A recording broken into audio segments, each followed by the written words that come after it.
Welcome government officers. நமக்கு புதுசாக Tamil Nadu transport corporation, அதாவது தமிழ்நாடு போக்குவரத்து துறையிலேருந்து ஒரு நோட்டிஃபிகேஷன் ரிலீஸ் பண்ணியிருக்காங்க. அந்த நோட்டிஃபிகேஷனை பற்றி தான் நம்ம இந்த வீடியோவில் டீட்டெயிலாக பார்க்க போகிறோம். இப்போ தான் நம்ம சேனலுக்கு நீங்கள் ஃபஸ்ட் டைம் வரவங்களா இருந்தால் நம்ம சேனலை சப்ஸ்கிரைப் பண்ணி வச்சுக்கோங்க. அப்போ தான் ஜாப் ரிலேட்டடாக நம்ம போகிற நோட்டிஃபிகேஷன் உங்களால் ஈஸியாக பார்க்க முடியும். தமிழ்நாடு போக்குவரத்து துறையிலேருந்து Madurai region, Kumbakonam region and MTC சென்னைக்கு வந்து நோட்டிஃபிகேஷன் கொடுத்துருக்காங்க. இதில் மதுரை ரீஜியனில் மதுரை, திண்டுக்கல், விருதுநகர் இந்த சரௌண்டிங்ஸ் எல்லாம் வருது. அடுத்தது கும்பகோணம் ரீஜியனில் வந்து கும்பகோணம், நாகப்பட்டினம், திருச்சி, கரூர், காரைக்குடி அண்ட் புதுக்கோட்டை இந்த சரௌண்டிங்ஸ் வருது. அதுக்கப்புறம் சென்னைக்கு சென்னை சரௌண்டிங்ஸும் சேர்த்து வரும். இது எல்லாமே மோஸ்ட்லி டெக்னிக்கல் போஸ்ட்டாக தான் இருக்குது. இதுக்கு நீங்கள் கிராஜுவேட் அல்லது டிப்ளமோ முடிச்சிருக்கணும். ஃபஸ்ட்டு போஸ்ட் வந்து மெக்கானிக்கல் இன்ஜினியரிங் அல்லது ஆட்டோமொபைல் இன்ஜினியரிங். இதில் வந்து 18 வேகன்சி கிராஜுவேட் முடித்தவங்களுக்கு இருக்குது. டிப்ளமோ முடித்தவங்களுக்கு 48 வேகன்சி இருக்குது. அடுத்தது எலக்ட்ரிக்கல் அண்ட் எலக்ட்ரானிக்ஸ் இன்ஜினியரிங். இதில் 2 வேகன்சி வந்து கிராஜுவேட் முடித்தவங்களுக்கு இருக்குது. 3 வேகன்சி டிப்ளமோ முடித்தவங்களுக்கு இருக்குது.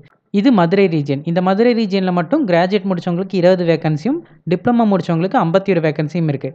அடுத்தது கும்பகோணம் ரீஜியனில் பார்த்தீங்கன்னா மெக்கானிக்கல் இன்ஜினியரிங், ஆட்டோமொபைல் இன்ஜினியரிங் இது வந்து கிராஜுவேட்டில் முடித்தவங்களுக்கு 35 வேகன்சி, டிப்ளமோவில் முடித்தவங்களுக்கு வந்து 62 வேகன்சி இருக்குது. அடுத்தது எம்டிசி சென்னையில் மெக்கானிக்கல் இன்ஜினியரிங், ஆட்டோமொபைல் இன்ஜினியரிங்கில் வந்து கிராஜுவேட் முடித்தவங்களுக்கு 10 வேகன்சி, டிப்ளமோ முடித்தவங்களுக்கு 150 வேகன்சி. இங்கே தான் அதிக வேகன்சி இருக்குது. அடுத்தது சிவில் இன்ஜினியரிங்கில் கிராஜுவேட் முடித்தவங்களுக்கு 10 வேகன்சி, டிப்ளமோ முடித்தவங்களுக்கு 20 வேகன்சி. எலக்ட்ரிக்கல் அண்ட் எலக்ட்ரானிக் இன்ஜினியரிங்கில் கிராஜுவேட் முடித்தவங்களுக்கு 10 வேகன்சி, டிப்ளமோ முடித்தவங்களுக்கு 20 வேகன்சி. ஸோ எம்டிசி சென்னையில் வந்து டோட்டலாக கிராஜுவேட் முடித்தவங்களுக்கு 30 வேகன்சியும், டிப்ளமோ முடித்தவங்களுக்கு வந்து 190 வேகன்சியும் இருக்குது. இதுக்கு அடுத்தது கும்பகோணம் ரீஜியனில் வந்து BA, BSc, BCom, BBA, BCA, BBM முடித்தவங்களுக்கு வந்து 300 வேகன்சி இருக்குது. இந்த 300 வேகன்சிக்குமே நீங்கள் இந்த குவாலிஃபிகேஷன் வச்சுருந்தீங்கன்னா அப்ளை பண்ணலாம். இந்த போஸ்ட்டுக்கு எல்லாத்துக்குமே நீங்கள் nats.education.gov.in இந்த வெப்சைட்டில் போய் நீங்கள் அப்ளை பண்ணுங்கள். நீங்கள் ஈஸியாக அப்ளை பண்ணிக்க முடியும். இந்த போஸ்ட்டுக்கு அப்ளை பண்ணுறதுக்கான லாஸ்ட் டேட் 8/7/2024, அதாவது ஜூலை 8ஆம் தேதி கொடுத்துருக்காங்க. விருப்பப்பட்டால் நீங்கள் அதுக்கு முன்னாடியே அப்ளை பண்ணி முடிச்சிருங்க. லாஸ்ட் டைமில் போய் அப்ளை பண்ணாதீங்க. லாஸ்ட் டைமில் அப்ளை பண்ணால் உங்களால் அப்ளை பண்ண முடியாமல் கூட போகலாம். நீங்கள் அப்ளை பண்ணதுக்கப்புறம் உங்களை ஷார்ட் லிஸ்ட் பண்ணி அவங்க ஒரு லிஸ்ட் வெளியிடுவாங்க. அந்த லிஸ்ட் எப்போ வெளியிடுவாங்கன்னு பார்த்தீங்கன்னா 12/7/2024. ஸோ ஜூலை 12ஆம் தேதியே உங்களுக்கு லிஸ்ட்டு வெளிவந்துடும். அதுக்கப்புறம் நீங்கள் டைரெக்டாக சிவிக்கு போகணும். சிவி வந்து 22 அண்ட் 24ஆம் தேதி நடக்குது.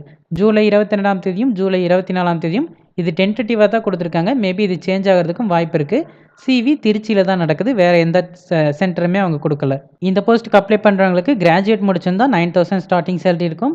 டிப்ளமோ முடிச்சிருந்தா 8,000 ஸ்டார்டிங் சேலரியாக இருக்கும். ஆனால் இது வந்து பர்மனெண்ட்டான போஸ்ட் இல்லை. இது வந்து ஒரு அப்ரெண்டிஸ்ஷிப் போஸ்ட் மாதிரி தான். இந்த அப்ரெண்டிஸ்ஷிப் போஸ்ட் முடிச்சதுக்கப்புறம் உங்களை பர்மனெண்ட் பண்ணுவாங்கங்களாங்கிறது ஒரு டவுட்டு தான். பட் அடுத்த தடவை டிஎன்எஸ்டிசி வந்து ரெக்ரூட் பண்ணும்போது உங்களுக்கு ப்ரிஃபரன்ஸ் கொடுக்கறதுக்கு அதிக சான்சஸ் இருக்குது. நீங்கள் விருப்பப்பட்டால் மட்டுமே இந்த போஸ்ட்டுக்கு அப்ளை பண்ணுங்கள். அப்ளை பண்ணுறது வந்து உங்கள் தனிப்பட்ட விருப்பம். கவர்மெண்ட் ஜாப் தேடிட்டு இருக்கவங்க எல்லாருக்கும் இந்த வீடியோ யூஸ்ஃபுல்லாக இருக்குன்னு நினைக்கிறேன். இந்த வீடியோ பிடிச்சிருந்துச்சுன்னா லைக் பண்ணுங்கள். கவர்மெண்ட் ஜாப் தேடிட்டு இருக்கவங்க ஃப்ரெண்ட்ஸ்க்கும் இந்த வீடியோ ஷேர் பண்ணுங்கள். இந்த நோட்டிஃபிகேஷன் ரிலேட்டடாக வேறு ஏதாவது டவுட் இருந்தால் கமெண்ட் செக்ஷனில் கேளுங்க. மறக்காமல் சப்ஸ்கிரைப் பண்ணுங்கள். தேங்க்யூ.